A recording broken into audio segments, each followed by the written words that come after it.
What's up, everybody? It's your tour guide around the SWAC Sea Wells coming at you. And y'all know what time it is. It's time for another edition of SWAC Talk, the show we cover the SWAC inside and out. So y'all make sure y'all follow those socials. Facebook is SWAC Talk, Instagram SWAC Talk, Twitter SWAC Talk 76. Also, don't forget to like, share, and subscribe to the channel.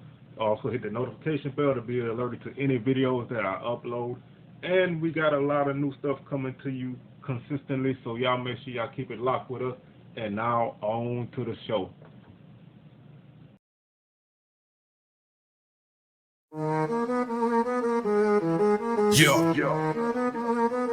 Yo, SWAC talk. Light on the mic, it's a play. Seawell's the guy taking us state to state. Catch us Wednesday, Sunday, stats on the buffet. From Grand Darren to the court, we got the say. Football spirals, hoop dreams in the chat. Chopping it up, deep dives on every stat.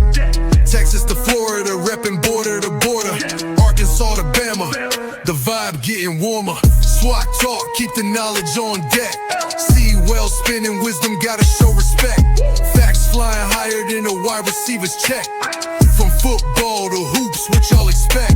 Guests roll through, dropping stories untold. Legends from the SWAC, spitting straight gold. Locker room vibe, secrets unfold. CW heavy like a championship hold. The South's got a rhythm, a culture to match. Each stat, each fact, another door latch. SWAC talk connects like a perfect pass catch. From Alabama skies to Florida's grass patch. SWAC talk, keep the energy alive. Wednesday to Sunday, where the legends thrive. Facts and stats sharper than a coach's knife. Ballin' on the mic, that's how we survive.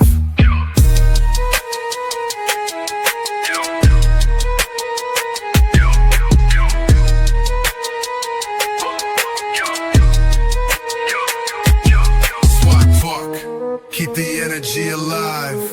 Wednesday to Sunday where the legends thrive. Facts and stats sharper than a coach's knife. Ballin' on the mic, that's how we survive.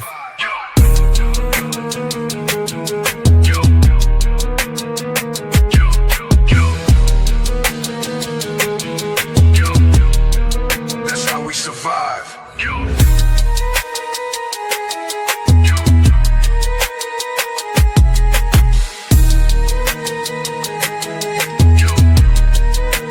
We survive.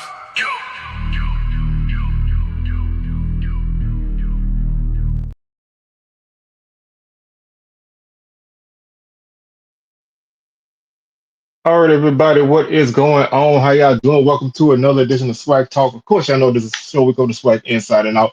And I am your tour guide around the SWAC Sea Wells coming at you. And we are gonna do something a little bit different today, man.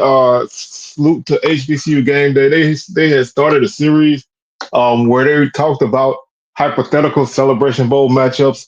And I really wanted to react to the entire thing, but so far they only got a couple years up. So I decided to kind of keep going myself. So let me just explain, the premise to this, and then we're gonna jump into it. From 91 to 99, there was the Heritage Bowl with the MEAC and SWAC champs, or SWAC and MEAC second, third place teams, whatever. Um, they played from 91 to 99. By that point, the SWAC was just starting their SWAC championship game. So from 2014 from 2015 to now, the Celebration Bowl started up. So there was a gap from 2000 to 2014 where there was no postseason matchup between the MEAC and the SWAC. So they decided they wanted to kind of look at the winners of each conference and kind of match them up and see who would win those hypothetical games. So I decided to try my hand at it. And of course, this is obviously very inexact science. I don't have all the numbers and stuff in front of me. So this is kind of like just kind of going off of a feeling. But we're going to look at every matchup from 2000 to 2014, and I'm going to share my thoughts on them. So with that being said, man, let's go ahead and jump into this. First off is the 2000 game. And that game would have matched up FAMU, who finished their season at 9-3, 7-1 in MEAC, against Grambling, 10-2, 6-1 in the SWAC. Now, one thing about this this matchup, well, these two teams did play each other in the regular season. Grambling won that game. I think it was 12-10 in 2000. So these two teams were kind of familiar. And so this, being a rematch, that makes this game a little bit more interesting. Grambling was definitely one of the top, was one of the top teams in HBCU football that year, coming off of, like I said, coming off of a SWAC championship in 2000 as they beat Alabama A&M in the SWAC championship game. Um, Florida A&M, they won the MEAC, and so that's how these two teams would head to a rematch. When you look at kind of what Grambling did in this previous season, they opened up their season beating Alcorn. They lost at Louisville, and then they went on a run, beating Alabama A&M, Valley, Prairie View. They beat Florida A&M, who was ranked number 3 at the time in the Circle City Classic, like I said, 12-10. They beat Pine Bluff. They beat Jackson State. They beat Texas Southern. They beat Alabama State before losing to Southern in the Bayou Classic, and then beating Alabama A&M in the SWAC championship game. So this team only had 2 losses, one SWAC loss, one non-SWAC loss, and they were highly ranked. They were number 13 in the country at that point. And so FAMU obviously was also a great team that season. Um, and they were able to, put together a really solid season. And this was a game of FAMU's offense was very explosive that season, actually for quite a period of time during that time period. But Grambling defensively was able to slow that team down in ways that other teams couldn't. Their defense was pretty physical with FAMU, and they just did not allow their receivers to get free. And because of that, and because Grambling won this game previously, I do give the edge to Grambling to win that rematch. I think it would have took a great effort for FAMU to really get their offense going against that Grambling defense. Um, so I go with Grambling in that one. 2001, we had FAMU again, who finished 7-4 and 7-1 in the MEAC, taking on Grambling, who finished 10-1 10-1 overall and 6-1 in the SWAC. Um, Obviously, this was a very, very, very good Grambling team. This was, during that Doug Williams run, where the Tigers were really on point. For quite some time at that point in time. Their only loss was to Alabama State in the regular season. They lost that game 45-38. They were slated to play FAMU in the Riverfront Classic, but that game got canceled because of the events of September 11th, and it wasn't made up. So this could have been another regular season rematch. FAMU kind of had a different a different season that year. They kind of were up and down that year, but they still were able to win the MEAC with a 7-4 record and get them a championship. They lost on the Tennessee State that season. They lost North Carolina A&T, and they lost to Southern. So other than that, they played pretty well. They did go to the playoffs and lose to Georgia Southern, but for this exercise, that game doesn't exist per se. So this was still another good team. I mean, they really were able to score points in the majority of their games. They really only games that didn't really score a lot of points in were their regular season losses. But they were facing off against another really good Grambling team. Like I said, this team ran through everybody. They did not score less. This Grambling team they did not score less than 30 points in a game that season. So very explosive offensive defense. Depending on who they were playing, they were kind of up and down, but they were able to pick up a victory at number 15 Portland State that season. So that was a nice non-conference victory for the SWAC and for Grambling. And so I give Grambling the edge in this one as well. I think this was one of those times where Grambling was really on a run, and they really made it tough for teams, and they were a very solid opponent and a team who probably could have been a team that made a run in the playoffs if the SWAC was eligible for that at that point in time. Um, so that gives Grambling a couple Celebration Bowl wins there, and we kind of march forward to the year 2002. And in 2002, Grambling again was there. This time their opponent would be Bethune-Cookman. The Wildcats had a really good season here. They were 7-1, 11-2. Their only regular season loss was against Hampton when the quarterback Alan Suber was hurt. Other than that, this was a very, very good team. Uh, scored a lot of points in the majority of the games. The two losses, they scored a combined 7 points. They lost 34-0 to Georgia Southern in the playoffs, and they lost again Hampton 37-7. Other than that, they only scored less than 21 points twice that season in their wins. They had a 13-12 win over North Carolina A&T and a 21-6 win at South Carolina State. Both of those games were on the road. Other than that, they scored a ton of points.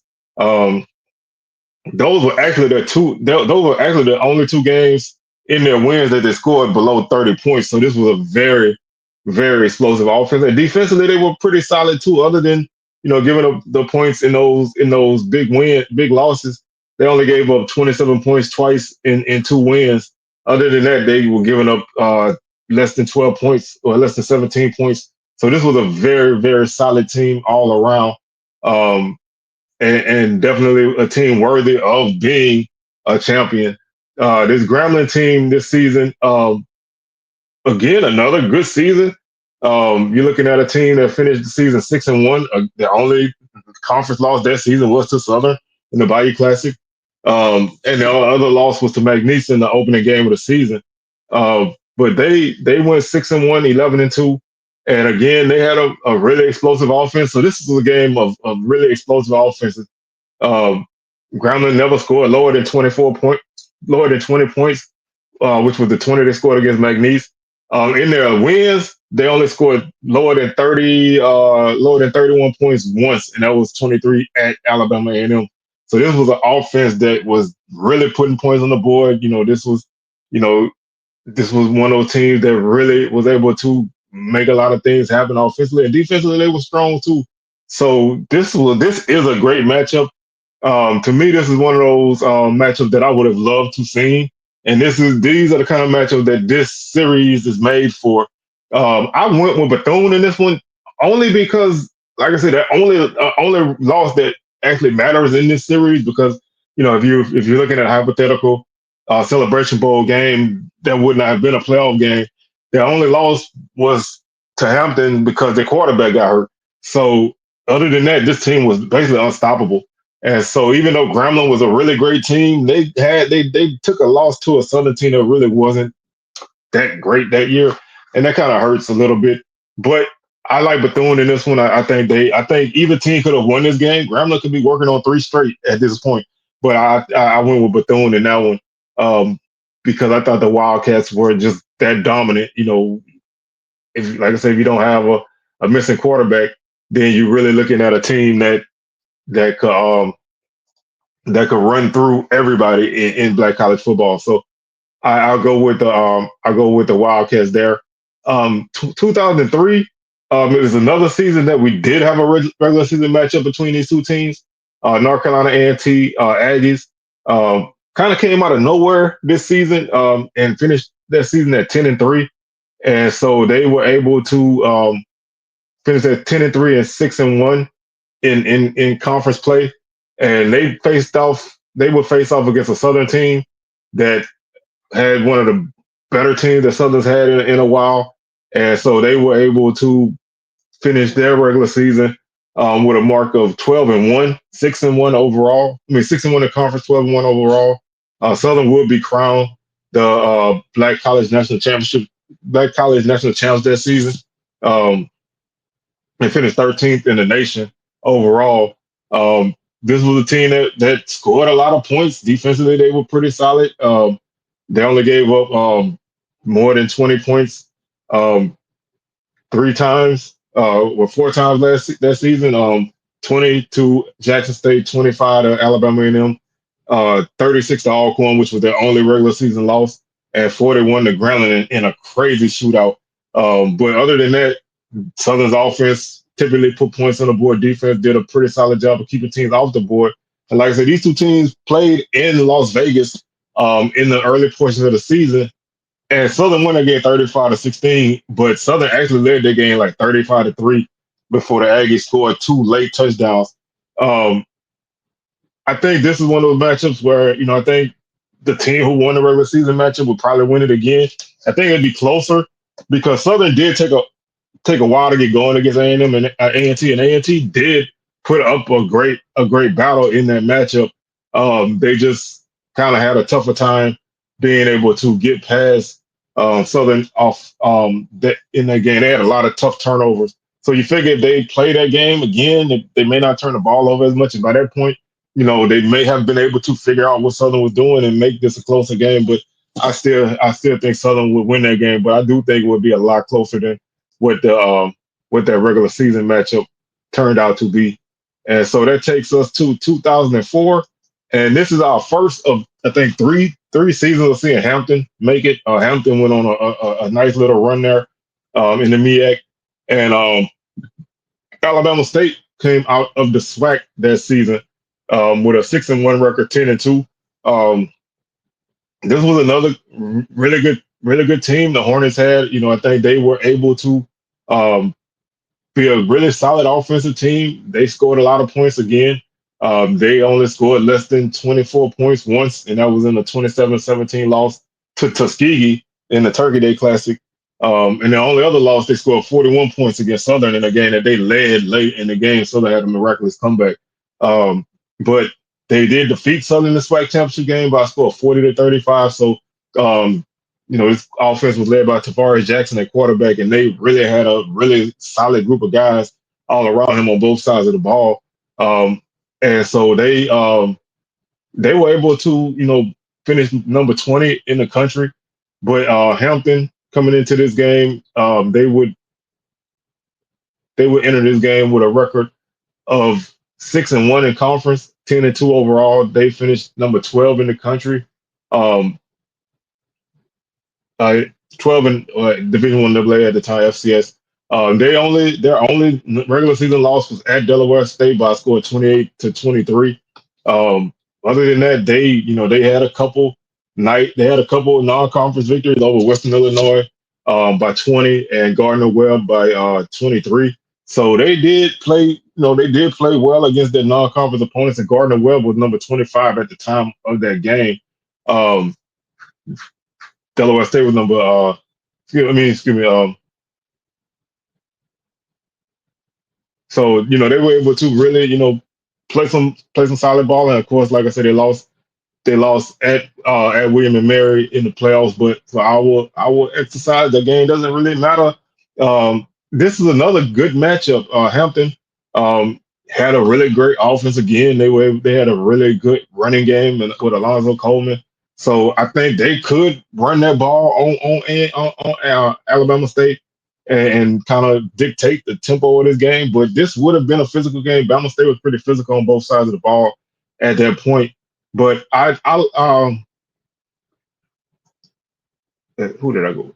I went with Hampton in this game. I thought, at that point they were one of the better teams there. Bama State had a couple ups and downs and wasn't necessarily as dominant, but they had a really good team that you can't take anything away from. But I think Hampton was just on a different level at that point. And then that takes us to 2005, and Hampton makes it again. This time they will face off against Grambling, and obviously that's a Grambling is a name you see quite often in this series, especially early in the 2000s. They were really one of the dynasties in the SWAC at that point. Um, Hampton Hampton came in 8-0. They had an undefeated regular season, so you take out that 38-10 loss to Richmond because, like I said, for the purpose of this exercise, if they go in the Celebration Bowl, they would not have made the playoffs. They were coming to this game at 11-0, and this was a very good team. They beat Jackson State to open up their season. They beat Howard. They beat A&T. They beat Morgan State. They beat Delaware State. They beat Gardner Webb 52-21. They beat Norfolk State. They beat South Carolina State, Bethune, FAMU, and then Savannah State. So they came in under. They would have come in undefeated, and they would have faced a Grambling team who also was great. This was Bruce Eugene's last year at Grambling under Melvin Spears in his second year there. This team was a high octane team. They their only game that they scored less than 26 points was a 48-7 loss to Washington State out of the Pac-10 at the time. So against Division One AA opponents, they were able to run through everybody, and of course they did play Concordia, who they put 82 points on. But in their SWAC matchups, they were really never really stopped. They did have a 3-point victory over Pine Bluff, which was the closest game that they had. They also had a 5-point game against Bama State, but they would blow out Alabama and them in the SWAC championship game. So um, and they would actually beat the Bulldogs by a combined 89 to 6. They played them at the first game of the season, and they played them in the SWAC championship game. So this would have been another good matchup, another great offensive matchup. But I think that Grambling team, I think that team is very special that season. And so even though Hampton was a really, really great team, and like I said, they would have come in undefeated. I like Grambling in that one. I think it would have been definitely a shootout as both teams were able to score points. And I think whoever, that would have been probably one of them.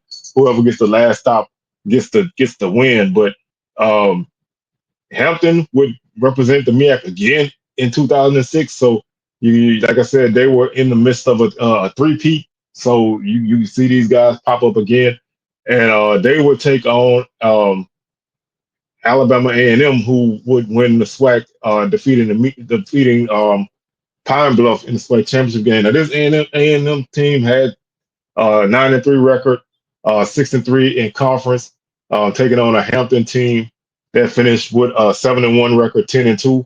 Again, they only had one regular season loss, and that was to South Carolina State by a score of 13-6. They lost to New Hampshire in the playoffs, 41-38. But again, for the purpose of this exercise, they that game didn't really happen. So they did beat Grambling to open up their schedule, 27-26 in the MEAC Flag Challenge. Um, so they were able to basically run through their opponents. They only had a couple games where they didn't score a lot of points. This was another team that put points on the board. This A&M team was a team that really they really survived. Like I said, the SWAC wasn't that great this season. When you really look at the overall records, you had a bunch of teams in the East at 6-5, and the West only had Pine Bluff at 8-4 overall. The West only had Pine Bluff with the was the in the West. Pine Bluff was the only team in the conference with a winning record. They were 7-2, and Southern was second at 4-5. So it was a really down year for the SWAC, especially the West that season. And like I said, they finished 6-3 and 9-3. Behind them, they had a four-way tie for second place. Everybody was 5-4, and everybody was 6-5 except Alabama still finished 5-6. So not a great season for the SWAC here.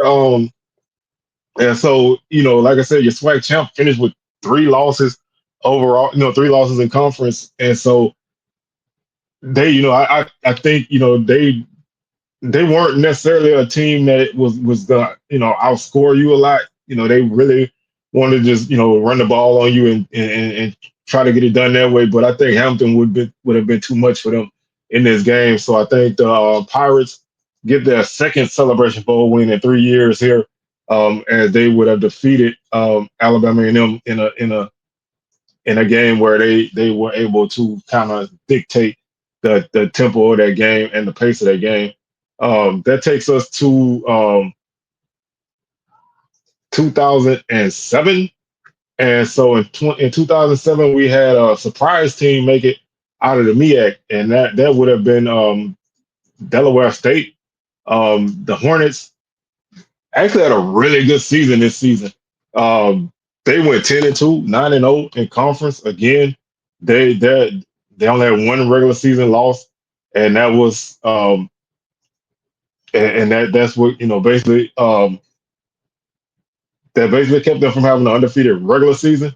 But this team, like I said, they finished number 15 in the country, um, and they lost to Delaware in the playoffs. Their only loss was an FBS game against Kent State by a score 38-7. Now, this team is a little bit different than a lot of the other teams that we've seen in this series. As they were a team who were more defensive oriented. They didn't really score a lot of points. I think their highest point total that season was 29. So they didn't really score a ton of points. They had a lot of close games. I think they had 3 straight weeks where they had a game-winning field goal, game-winning score. So they really weren't spectacular in terms of just overwhelming you. But they did play great defense, and that's what really won these games for them. Like I said, if you look at for their last 5 games, they won by 8 points, 1 point, 3 point, and 7. Um, they sprinkled in some blowouts, and they had a 27-0 win over North Carolina A&T. But most of their victories were like 7 to 14 points. So they really never really just blew you away. And so like I said, they were more a defensive team, and Jackson State was a team who had a great offense that season. Um, they came in, like I said, with they lost 4 games that year. They were 7-2 in conference, 8-4 overall.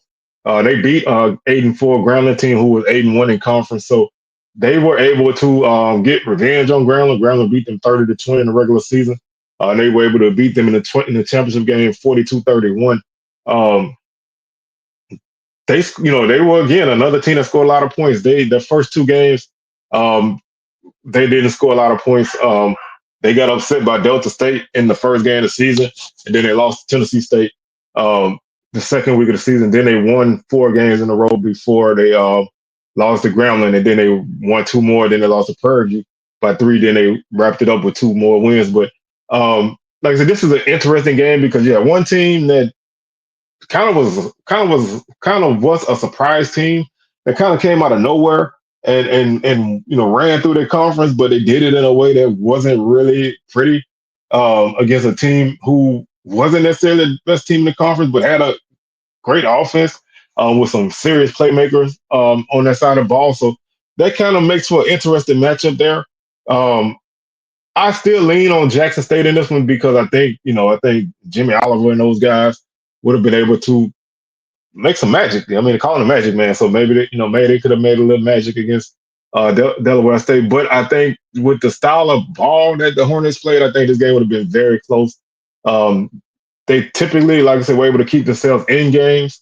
So I think they would have been able to do that. But I don't know if they'd have had the firepower if things kind of ramped up a little bit more than it did at any other time. So um, that leads us to South Carolina State and Grambling in 2008. These 2 teams were 2 teams who ran through their conferences. South Carolina State was 10-3, 8-0, 8-0 in conference. Grambling was 11-2, 7-0 in conference. This was another one of those games that I did not really know which way to go.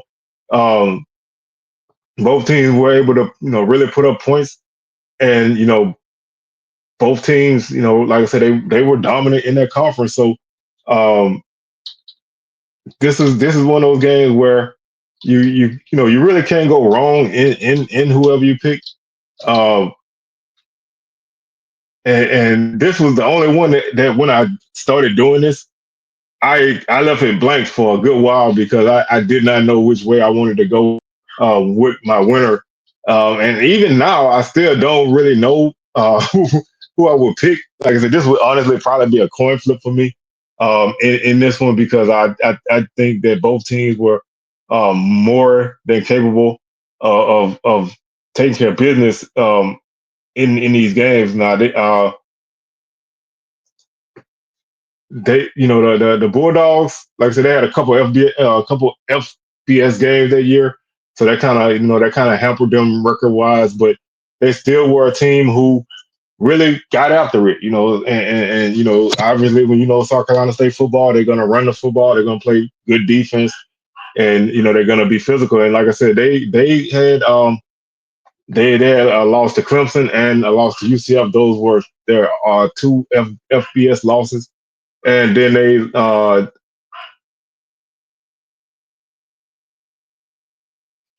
and so they finished the season on a 7 game winning streak.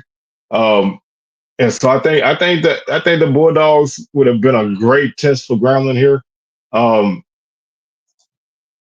this was again, this was a really good Grambling team. Um, I honestly I don't really know which way to go with this one, but I'm a lean on the Tigers of Grambling. I think they really had a they like I said, they were a team who was on a mission that year. They played some pretty solid ball. They lost to Nevada and they lost to Northwestern State. Um, Other than that, they they put up a ton of points. They played really good defense.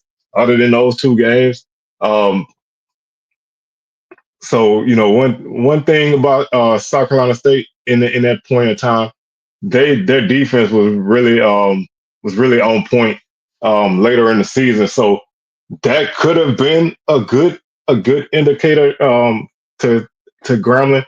This team finished with they finished the regular season with 3 straight shutouts. South Carolina State. They beat Howard 56-0. They beat Morgan State 32-0. They beat North Carolina A&T 55-0. So this team would have come in on a serious defensive run. And that could have been a good challenge for Grambling, and that would have made this be a very interesting matchup. Um, I still think, because Grambling was hot closing out their season too, and they had scored a lot of points in their last few games. So that was, this would have been another one of those kind of matchups where you don't know what which side of the ball is going to get the victory. But I still lean on Grambling, but I think with the way South Carolina State was playing defensively at that point, I think they really could have made it tough for Grambling there, and they probably could have picked up a big victory there. So um, I'm still going to go with Grambling, and Grambling is probably the Grambling would have probably been the big winner in this whole thing if the Celebration Bowl was taking place or whatever they would have called it at this point in time. Because, like I said, they had some really good teams in this time period, and they would have really made it tough for a lot of teams to match up with them. And so it's almost a shame that we didn't get to see those games, but it is what it is. So we move on to 2009, and 2009 in the SWAC means Prairie View SWAC champs. And this team, I think, if they had a better schedule, they really could have gotten a lot of recognition. They only played 10 games that year, and they won 9 of them. Their only loss was a non-conference game to no, let's see, yeah, I do that right. Their only loss was to New Mexico State by a score of 21-18, and they probably should have won that game. This was another team who they could score with the best of them, but they also could play some defense too. So they were, they had their fair share of high scoring games, but they also had a couple low scoring close games. But I just like the way this team was built. They were another team that didn't really take a lot of stuff from nobody, and they had that mentality that that they were coming to win it all. And they were playing with a lot of pride, and they were a team who at that point they were at a high that Prairie View hadn't been on in a long time under Coach Frazier. He was in his 6th season at that point, so he had really turned his program all the way around, and I think they would have been able to really compete here um, against a South Carolina State team that, again, was a really good team. Their only regular season loss that season was to South Carolina by a score 38-14. They were able to really, again, put up a ton of points. They didn't really give up a lot of points. They gave up 31 to Grambling in the opening game in the MEAC SWAC Challenge, and then they gave up the 38 to South Carolina. Other than that, they didn't give up more than 20 points in any regular season game. So they only gave up 20 to App State in the playoff game. So this team did not really give up a lot of points. This was, again, another strong defensive team, another really good offensive team. Um, like I said, other than the 14 that they scored against South Carolina, the lowest total they had after that was 21 to Hampton. Again, that's not counting the playoff game. So this would have been another one of those interesting matchups. You know, I lean with Prairie on this one because I think I just give Prairie like that team of destiny situation. Like they were playing with so much, reckless abandon and so much, trying to get exercise demons and all of that. That I think they may have been able to carry themselves through this, but this was not a slouch South Carolina State team. So they would have really probably been the toughest test. They would have took everything they had, but I think Prairie View just would have survived and advanced out of this game in another close matchup. That takes us to 2010. Again, we have another SWAC opponent who makes it here for the first time, and this is Texas Southern. And this TSU team was a team that I really kind of liked at certain points. I thought they were a team who kind of had their way with the SWAC. But they obviously they ran into some issues with the team and they had to give up all their wins. But um, they were a team who started off slow. They lost to Prairie View to open up the season, 16-14. Then they lost at Connecticut, which is an FBS game, and then they lost to Tuskegee in Mobile. So they started their season off at 1-3. They sandwiched in a 32-9 victory over Alabama A&M.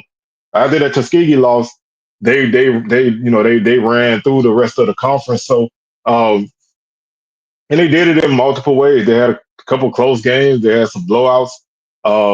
They won the SWAC championship game by a score 11-6 over Alabama State. So they kind of did a little bit of everything. But I thought this was a team that if they were on their game, they could really be a very dominant team. And they were kind of that precursor to the teams that we have now, with so many teams getting guys that's transfers to load up your team. And I thought that this was another one of those kind of teams that would have been able to do that. They faced Bethune. They would have faced Bethune-Cookman um, under Brian Jenkins in his first season in Daytona. This team went 10-2 and 7-1 in conference again. Um, they closed out their season on a 2-game slide. They were undefeated going into the Florida Classic before they lost to the Rattlers by a score 38-20, 37-28, and then they lost to New Hampshire in the playoffs. But again, this was a team that was very hot. Like I said, they pretty much ran through everybody. They put 70 on Edward Waters. They 42 on Savannah State, 21 on Norfolk, 69 on Morgan, 47 on Delaware State. They beat South Carolina State 14 to nothing. They beat Norfolk 23-10. They beat Hampton. I mean, excuse me. They beat North Carolina Central 23-10. They beat A&T 67-17, and they beat Hampton 23-18, and they beat Howard 35-20 before, like I said, they closed out with 2 straight losses. Um, I think because I think this team was more consistent. I give them the edge over Texas Southern. Texas Southern was a team that was very good, and like I said, they had their dominant moments, but they also had some moments that weren't quite there. And so I give Bethune-Cookman the edge there. Um, in that game. So that takes us to 2011, and 2011 leads us to our next first time MEAC opponent, and that would be Norfolk State, the Spartans. They finished 7-1, 9-3 overall, uh, and they would basically kind of like again have their way. They lost to West Virginia early in the season, 55-12, and they lost to Bethune 14-6. Those were their only regular season losses. Uh, and again, they kind of was one of those teams that they kind of won in a different ways. They had some blowouts there. They had a 17-14 victory at home against South Carolina State. They beat Hampton by 10, 34-24.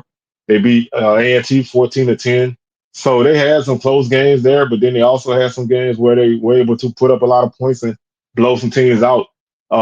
So they were kind of, they were kind of a mixed bag. They were kind of all over the place, but they were one of those teams who kind of was playing with house money. They were in a position that they hadn't really been in, and they were facing a Grambling team that was 6-3, 8-4 in the conference. Again, this was one of those years where the West wasn't really that good. Grambling was 6-3. Pine Bluff was 5-4. Prairie View was 5-4. Southern was 4-5. Texas Southern was 2-7. The East had a three-way tie for first at 7-2, and then Valley and Alcorn both 1-8.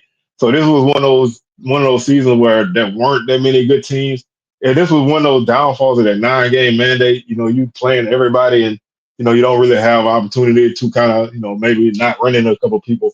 But Grambling was able to get that victory over A&M 16-15. Um, they beat Alcorn, open up their season, then they lost four straight before they closed out the rest of their season. Um, Before they finished out their season on a 7-game winning streak. So they were kind of they were kind of up and down. They won, they had a few close games there, but that early season slump kind of hurts this team a little bit. Although one of those losses was to ULM. Um, but I think Norfolk kind of had that Prairie View vibe to them. They kind of were not the prettiest team, but I feel like they were kind of like that team of destiny that season. So I think that they get the win there over Gremlin. That wasn't one of Gremlin's greatest teams, but that would be their final time on this list here, um, as they would start to slide at this point. That takes us to 2012. And 2012, we have our first new entrant. Well, I can say first new entrant. This will be our third new entrant in the SWAC um, over a 4-year span, and actually from 2009 to 2013, every West Division team won the SWAC. So we will have a different representative out of the SWAC West to win the SWAC championship game. Um, and this time it will be Pine Bluff. The Golden Lions finished 8-1 in conference, 10-2 overall. They had a good team. They lost at Tennessee State. That was their only non-conference loss. And then they lost to Alabama A&M in the regular season by a score of 14-10 before they beat Jackson State 24-21 in the SWAC championship game. They were another team that you didn't really know what you were going to get from them offensively. They scored 17 in a win over Langston. They scored 10 against Alabama A&M. They scored 24 against Alcorn, 24 against Bama State, 13 against Tennessee State, 34 against Jackson State, 50 against Southern, 10 against Valley. They won again 10-0. They scored 49 against Texas Southern, 24 against Grambling, 42 against Prairie View in a 42-41 victory. Then they beat Jackson State 24-21 in overtime in the SWAC championship game. Um, this was a good team, but um, they would have faced off against a Bethune-Cookman team that was 10-2. Well, excuse me, they were 9-3, 8-0 in conference. They had their way um, with the MEAC. Baylor winning every game by a pretty comfortable margin, other than the Florida Classic, which they won by 5. Every game other than that, they won by double digits in conference. So I think this team was again one of those dominant um, dominant Bethune type teams. And I think they were the better of the two teams in this matchup. And I think the Wildcats get the victory here. And that takes us to 2013. Bethune-Cookman would get back there hypothetically with another great season. Um, this season they finished 7-1, 10-3 overall, and they would actually have an FBS win. They would beat FIU in this season 34-13. So um, that was a big victory for them. Um, and their only regular season losses were to Florida State, 54-6, and Norfolk State, 27-24. So they were again another team that kind of did what they needed to do in games, and they won some blowouts. They had a couple low scoring games, but most of their victories were double digit victories, and they would faced off against a Southern team who to me was kind of one of those teams that I would not necessarily say they were a great team. They obviously weren't a bad team because they went 7-2 in conference, 9-4 overall. But they kind of had their ups and downs. They lost their first two games um, in blowout fashion to Houston and Northwestern State. They would beat Prairie View 62-59 in a double overtime game. They would beat Valley 17-7. Then they would lose to Jackson State 19-14. They would beat Alabama A&M 20-17. They would beat Pine Bluff 29-21. They would lose to Alcorn 44-38 in overtime. And then they would close out their season with five straight wins, beating Texas Southern by 7, beating Bama State by 3, and then beating Clark Atlanta 53-0, and beating Groundland 40-17, and then Jackson State 34-27 in a double overtime game. Um, I think Bethune was just a much better team, and I think they would have gave Southern a ton of problems in this game. And I think the Wildcats would have won this game in pretty, I don't want to say easy fashion, but I thought they would have won this game in pretty easy fashion, but not necessarily like a 30-point blowout. But I think they'd have won this by a couple of touchdowns um, because I think they were just that good of a team. And finally, in 2014, the MEAC was crazy. They had a five-way tie for first place, and Morgan State actually got the automatic bid. So in this case, they would be the team to go to Celebration Bowl. They were 6-2 and 7-6, so they did all their damage in conference. And so they weren't a bad team, obviously, but they weren't they weren't a great team either. And they would have faced off against the Alcorn team, who kind of was starting. This was the start of their run through the East. They would finish 9-4, 8-1, and they would basically kind of run through the SWAC 7-2, 10-3 overall. Um, their only loss was a 6-point loss to Southern Miss. They lost to Grambling by 7, and then they lost to Jackson State by 3. Um, the East, this was kind of like that point in time where the East and West started to flip flop. Um, Alcorn was 7-2 in the East, and Bama State was 5-4. Everybody else had losing records in the West. Southern was 8-1, Grambling was 7-2, Prairie View was 5-4.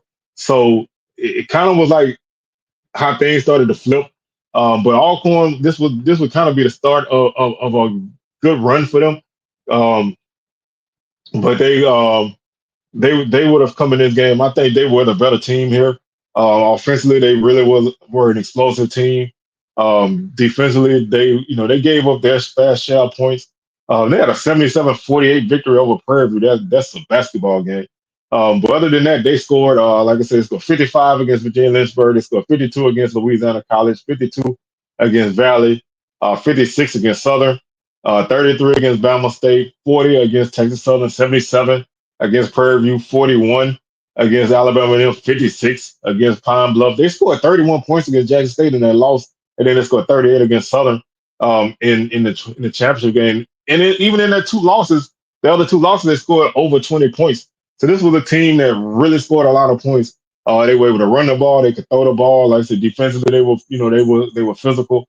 And this was kind of like the start of that Alcorn East Division dynasty. And I think this team would have won that game against Morgan State. Although that team, was able to, steal some wins and find themselves in the mix in conference play. Um, and they were able to score some points in some games too, but I think Alcorn was just the better team that season. And so I think the Braves would have won that game to close out that gap of games between 99 and 2015, where we had no postseason matchup between the MEAC and the SWAC. So that's gonna do it for today's show, man. I thank y'all for tuning in, and we will be back sometime this week, man. Don't forget, man, the fifth quarter show by my boy Jerome is up on the channel, so y'all make sure y'all check that out. That's something he's going to be doing from time to time. Swag Smoke coming at you this week, 6 p.m. Central, 7 p.m. Eastern. And with that being said, man, I'm your tour guide signing out, and I will catch y'all on the rebound. Peace.